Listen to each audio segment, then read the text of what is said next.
Hi, hello everyone. Magandang umaga, Pilipinas.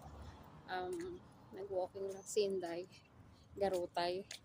Doon ako nag-walking sa likod ng hospital. Doon. Naka 8,000 step ako today. Wala kasi akong pasok. Ipapakain lang ako ng pusikat mamaya. Tapos, ayun nga. At yun na nga. Kamusta naman sa aking mga anak na bihira ako maalala?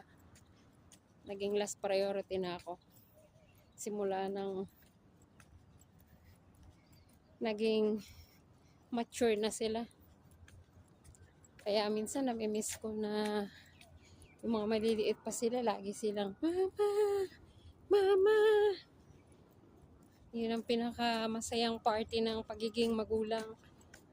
Pero pag yung anak mo, umabot na sa edad na 20 pataas, ayun na.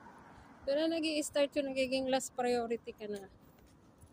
Anyway, kahit naman ganon, magulang pa rin tayo. Kahit pagbali-balik na rin mo yung mundo, syempre, tayo pa rin yung iintindi sa ating mga anak. In a way na some of mga anak ay hindi naiintindihan yung gano'n. Basta ang mahalaga is,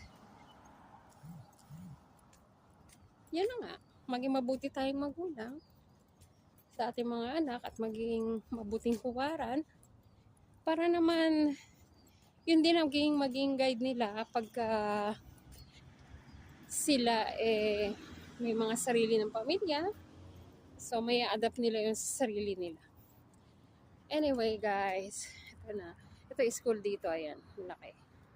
Tapos ayan, building, apartment dyan, hotel apartment. Malayo pa yung lalakarin ko. Pero, part na rin yun ng pag-exercise ko. Kasi, dahil sa tumatanda na tayo, so kailangan nating maging aware sa ating kalusugan para hindi tayo agad kuhain ni Lord. Anyway, magandang umaga sa inyo at Merry Christmas. Happy first month of December to all. Mwah.